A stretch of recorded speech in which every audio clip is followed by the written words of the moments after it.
दोस्तों नमस्कार। बड़े हर्ष का विषय है कि आज हमारे साथ देश दुनिया के सुप्रसिद्ध होम्योपैथिक डॉक्टर और आयुष मंत्रालय की वैज्ञानिक सलाहकार समिति के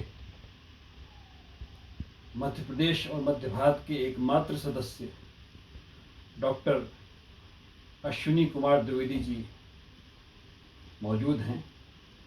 हम उनसे नेशनल डॉक्टर्स डे के बारे में चर्चा करेंगे और इस मौके पर उनका क्या मैसेज है वो भी सभी से कन्वे करने की कोशिश करेंगे। डॉक्टर साहब नमस्कार। नमस्कार अनिल जी। कैसे हैं सर? बिल्कुल फर्स्ट क्लास, एकदम बढ़िया। सर आपको बहुत बहुत बधाई। ये बड़ा ही महत्वपूर्ण मौका है जी। कोरोना की पहली 3 वेव्स के बाद में हम पहली बार नेशनल डे बना रहे हैं, डॉक्टर्स डे बना रहे हैं। बिल्कुल सही बात है, बिल्कुल सही बात है। सर कैसा रहा आज का आपका दिन सर? बहुत ही अच्छा रहा अनिल जी। अगर मैं बात करूं तो आज मेरे पास एक बिहार से पेशेंट आई थी। उसने बताया कि उसको 14 साल से अप्लास्टिक एनीमिया है। 14 वर्षों जी। आज वो उसकी उम्र 21 साल है जी। और वो जब 7 साल की थी तब से उसको अप्लास्टिक एनीमिया था। और इस 14 साल में उसने कहाँ कहाँ भटका, उसकी गाथा उसने बताया। और आज आई तो वो रोने लग गई है मेरे सामने। 14 साल का जो कठिन पीरियड होता है बहुत ज़्यादा होता है। राम जी का वनवासी हो गया सर। जी जी बिल्कुल। उसका जो हीमोग्लोबिन था वो 1.6 था, 2 ग्राम था और 3 ग्राम तक था। आप सोचिए कितनी कठिन यात्रा उसने इन 14 सालों में झेला होगा। जी। उसके मुंह से ब्लड आ जाता था, बताया। गम्स ब्लीडिंग होती थी, नोज ब्लीडिंग होती थी, स्टूल में ब्लड आ जाता था। और उसका जो पीरियड का ब्लीडिंग है, मेंसेस का ब्लीडिंग है, जब से उसका पीरियड स्टार्ट हुआ तब से ब्लीडिंग बंद ही नहीं हो रहा है। तो ऐसा जटिल शुरुआत आज के दिन में हुआ। आज का पहला पेशेंट ही हमारा ऐसा रहा। सर उम्र क्या रही होगी उनकी सर? 21 साल की लड़की है वो। जी 21 साल की ये लड़की है। ये और नहीं, बिहार से नहीं थे ये लोग, वेस्ट बंगाल से थे, वेस्ट बंगाल से। और इसने बताया कि उसको बचपन से ही अप्लास्टिक एनीमिया था। जब वो 7 साल की थी तब से परेशान है। और उसको हर महीने ब्लड चढ़ाना पड़ता था। ब्लड चढ़ाने के बाद भी उसकी समस्या कम नहीं हुई। उसको बुखार काफ़ी ज़्यादा रहता था जी सर। और ब्लीडिंग का तो उसने बताया कि जब से उसका पीरियड चालू हुआ है तो ब्लीडिंग बंद ही नहीं हो रहा है। और दवाई लेने के बाद भी उसको ब्लीडिंग होने लगता है।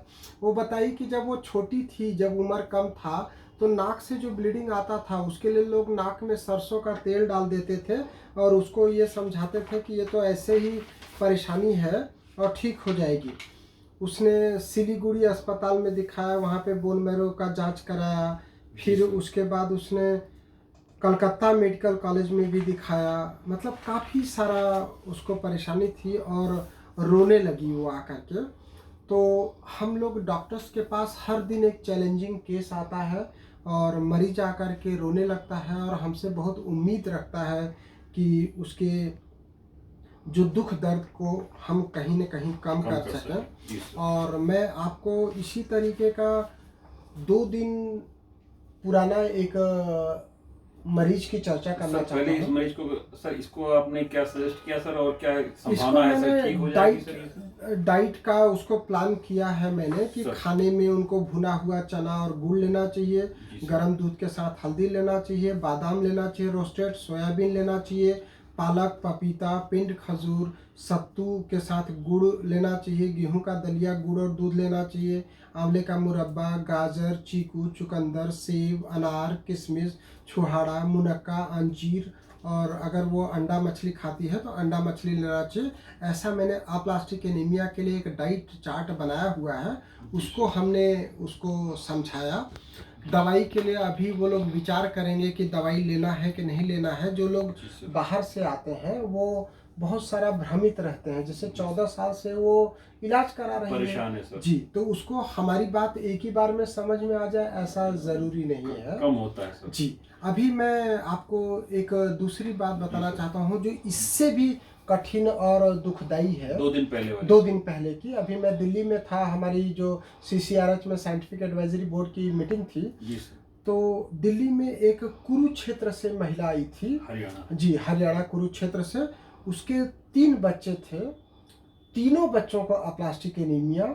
जी, आप सोचिए कि उस महिला की मतलब मानसिक स्थिति क्या रही होगी? मानसिक स्थिति, आर्थिक स्थिति और उसमें आत्मबल।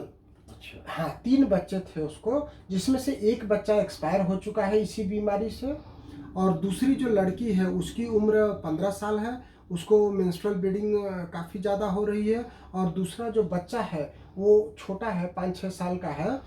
तो उस बच्चे को बचाने के लिए वो कुरुक्षेत्र से मुझे दिल्ली में मिलने के लिए आई थी। वो बोली हम इंदौर आ नहीं सकते हैं, इंदौर काफ़ी दूर है।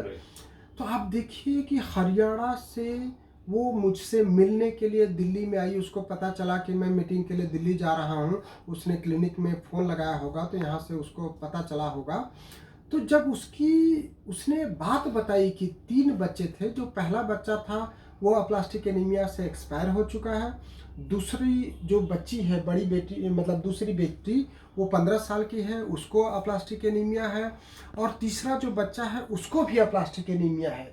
तो जब हमने उसका केस टेकिंग किया, डिटेल जब केस टेकिंग किया, तब हमने देखा कि उसको, वो लेडी को और उसके हस्बैंड को, दोनों को माइनर थैलासीमिया है, और जो दूसरे नंबर की बेटी है उसको भी थोड़ा सा माइनर थैलासीमिया है। तो माइनर थैलासीमिया के साथ में प्लेटलेट्स की कमी, हीमोग्लोबिन की कमी, मतलब कितना उन्होंने ब्लड लगाया होगा, कितना संघर्ष किया होगा। जीवन के संघर्ष को मैंने देखा। ये एक कठिन सा बीमारी है। लोगों को थैलासीमिया हो जाता है, उनको थोड़े समय तक तो घर वाले सहयोग करते हैं, बार बार उनको ब्लड चढ़ाना पड़ता है, बार बार जिनको प्लेटलेट कम हो जाता है प्लेटलेट चढ़ाना पड़ता है। अपलास्टिक एनीमिया के मैं काफ़ी सारे मरीजों पे काम कर रहा हूँ, तो मुझे मालूम है कितनी गंभीर बीमारी है, और जब कहीं नहीं ठीक होते हैं तब हम उनको होम्योपैथी ट्रीटमेंट से राहत दिलाने की कोशिश कर रहे हैं। काफ़ी सारे ठीक भी हो जा रहे हैं। एक मैं आपको सिकल सेल एनीमिया के केस के बारे में बताना चाहूँगा। वो पेशेंट मेरे पास 20 मई को आया था, 20 मई 2022 को। 22 साल का बच्चा था, उसका वजन 33 किलो था। 22 साल का बच्चा जिसका वजन लगभग 45-55 किलो होना चाहिए, उसका वजन मात्र 33 किलो था। और उसको हमने जब होम्योपैथिक दवाई दिया तो वो फिर से मेरे पास 17 जून को दिखाने आया, 17 जून 2022 को। तो उसका वजन 33 किलो से 40 किलोग्राम हो गया, और उसका हीमोग्लोबिन जो 11 से नीचे रहता था वो 12 ग्राम हो गया। और बच्चे ने बोला कि जो उसको दर्द होता था, पीड़ा होता था, ब्लड चढ़ाना पड़ता था हर महीने, वो इस महीने उसको ज़रूरत नहीं पड़ी। तो इतना अच्छा होम्योपैथी का ट्रीटमेंट है, लेकिन लोगों को जानकारी नहीं है। तो आज डॉक्टर्स डे पे मैं आपके माध्यम से ये लोगों तक जानकारी पहुंचाना चाहता हूं कि आप होम्योपैथी ट्रीटमेंट को ऐसा छोटी गोलियों वाली छोटी चिकित्सा प्रणाली मत समझिए। ये छोटी गोलियों की बड़ी चिकित्सा प्रणाली है, और हम लोग जो 50 मिलीस्मॉल पोटेंसी की दवा यहाँ इस्तेमाल करते हैं मरीजों पे, उसका रिजल्ट और फास्ट है। लोगों को जो ये लगता था ना कि होम्योपैथी दवाई से बहुत समय लगता है रिजल्ट आने में, ये बिल्कुल मिथ्या बात है। अगर डॉक्टर उसकी बीमारी मरीज की समझेगा, बीमारी के स्टेज को समझेगा, उसको कितना डोज की ज़रूरत है उसको समझेगा, उसको रिपीटिशन ऑफ डोज की कितना ज़रूरी है, कितना जल्दी जल्दी दिया जाना है वो समझेगा, और जैसा मैंने डाइट बताएगा, और जो ऑब्स्टिकल टू क्योर है, मतलब कहाँ ऐसी कमी हो रही है जो ठीक नहीं हो रहा है, अगर उसको रिमूव करेगा तो मुझे आशा ही नहीं पूर्ण विश्वास है कि उसको परमानेंट क्योर मिलेगा। और हमने काफ़ी सारे मरीजों पे अपलास्टिक एनीमिया के मरीजों को परमानेंट क्योर होते देखा है। वो लोग ठीक होने के बाद, दवाई बंद होने के बाद भी मुझसे लगातार कांटेक्ट में हैं, किसी को परेशानी नहीं है। हालांकि मुझे अभी सिकल सेल एनीमिया और थैलासीमिया पे पूरी तरह से जीत हासिल नहीं हुई है, क्योंकि ये हेरिडिटी बीमारी है, लेकिन अपलास्टिक एनीमिया हेरिडिटी न हो करके वो बाद में होती है लोगों को, तो इसलिए उस पर हमको जीत हासिल हो चुकी है। और मैं लोगों को यह भी बताना चाहूँगा आपके माध्यम से कि सिकल सेल एनीमिया, थैलासीमिया या अपलास्टिक एनीमिया ये ब्लड कैंसर नहीं है। लोगों को लगता है कि ये ब्लड कैंसर जैसा है, ये बिल्कुल उससे अलग है। आप अपलास्टिक एनीमिया से जीत हासिल कर सकते हैं।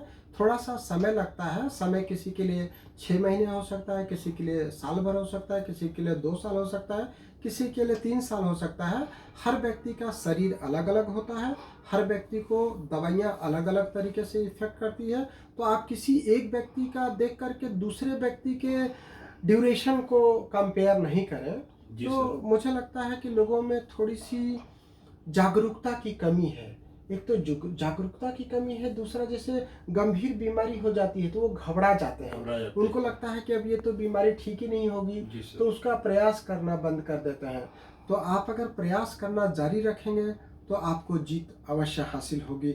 मैं चाहता हूं कि डॉक्टर्स डे पे मैं लोगों को यही शुभकामनाएं प्रेषित करूं आपके माध्यम से कि आपकी कितनी भी कठिन बीमारी क्यों न हो, कितनी भी जटिल समस्या क्यों न हो, आप हार मत मानिए। क्योंकि मन के हारे हार है, मन के जीते जीत। अगर आप मन से जीत हासिल करने की इच्छा रखेंगे तो अवश्य जीत हासिल करेंगे। सर अभी आपने कहा कि आपने सिकल सेल और प्लास्टिक थैलेसीमिया। एनीमिया, थैलेसीमिया इन पे पूरी तरह से अभी विजय नहीं पाई जी है, जी जी। लेकिन और डॉक्टरों के मुकाबले आपका रेशो बहुत अच्छा है। सर क्या लगता है आपके सर प्रोफेशनल लाइफ के अब 25 साल पूरे होने वाले जी हैं, जी इस दौरान आपने लाखों मरीजों को ठीक किया है सर। देश विदेश में आपका बहुत नाम इज्जत से लिया जाता है सर।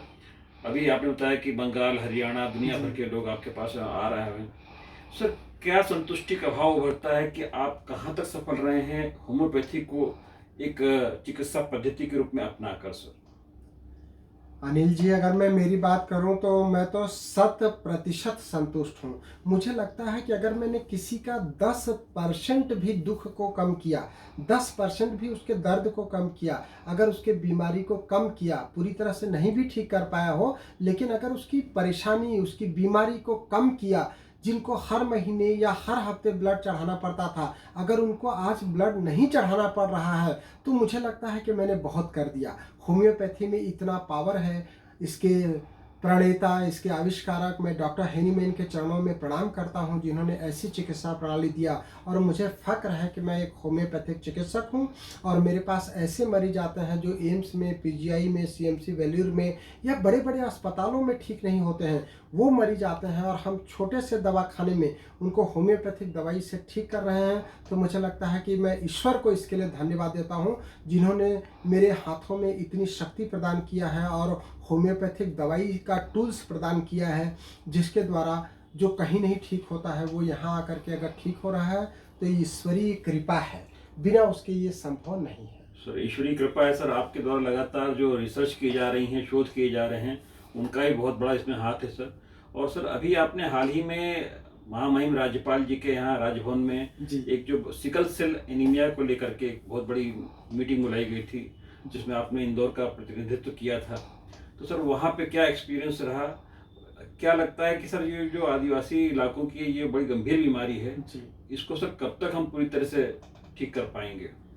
अनिल जी, मैं आपको पहले तो ये बताना चाहता हूँ कि केवल इंदौर ही नहीं, होम्योपैथी का भी प्रतिनिधित्व किया जी था जी मैंने। जी जी। और मैं महामहिम राज्यपाल जी को हृदय से धन्यवाद देना चाहता हूँ कि जो हमारे हेल्थ ऑफिशियल बैठे थे, एसीएस हेल्थ बैठे थे, कमिश्नर हेल्थ बैठे थे और भी दूसरे अधिकारी बैठे थे, तो उन अधिकारियों से माननीय राज्यपाल महोदय ने ये परिचय कराया कि ये डॉक्टर ए.के. द्विवेदी है इंदौर से और ये होम्योपैथी के बारे में बोलेंगे। महामहिम को इतना नाम याद होना कि डॉक्टर ए.के. द्विवेदी है, इंदौर से है, होम्योपैथी से है, ये मेरे लिए काफ़ी उपलब्धि है। और मैंने वहाँ पे जो आदिवासी ज़िले हैं हमारे या आदिवासी इलाके हैं, उनकी जब समस्याएं देखा, सिकल सेल एनीमिया से जो पीड़ित हैं, तो मेरे मन में भी ये कार्य करने की इच्छा जागृत हुई कि हम ऐसे आदिवासी बहुल्य क्षेत्रों में जहाँ पे सिकल सेल एनीमिया के मरीज बहुतायत पाए जाते हैं, उनके लिए हमसे जो हो सकेगा हम करेंगे। अनिल जी, मैं आपको ये बताना चाहता हूँ कि हमारे पास जो बाहर से पेशेंट आते हैं, उनको हम लोग अगर रुकने का जगह उनको नहीं होती तो हम रुकने का जगह निःशुल्क देते हैं, उनको हम खाना हमारे तरफ से खिलाते हैं। और अगर दवाई का उनको परेशानी होती है तो उसके लिए भी हम लोगों से रिक्वेस्ट करके उनके दवाई के लिए भी हेल्प कराते हैं।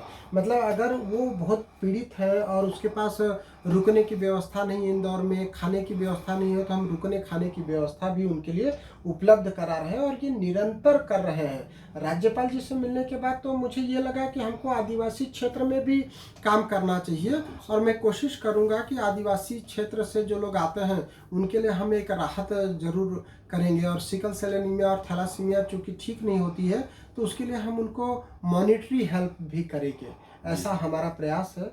हमारे देश के प्रधानमंत्री मोदी जी भी सिकल सेल एनीमिया के लिए बड़ा चिंतित हैं, तो मुझे लगता है कि हम चिकित्सकों को भी ऐसी बीमारियों के लिए कार्य करना चाहिए जो ठीक नहीं होती हैं। चिकित्सक क्या करते हैं कि जो बीमारी ठीक नहीं होती उसको छोड़ देते हैं, तो छोड़ देने से एक बड़ा वर्ग जो प्रभावित है उसके दुख को हम कम नहीं कर पाते हैं। तो मुझे लगता है कि अगर दुख दर्द कम करते हैं तो भी एक बड़ा कार्य हो सकेगा। जी सर, चिकित्सा के माध्यम से ये जो आपका सेवा अभियान चल रहा है, सेवा यज्ञ चल रहा है जी, ये निरंतर गतिमान रहे। ईश्वर आपको इसी तरह सफलता के उच्च सोपानों पर प्रतिस्थापित करे, यही हमारी प्रार्थना है। बहुत बहुत थैंक यू, धन्यवाद। धन्यवाद, धन्यवाद अनिल जी।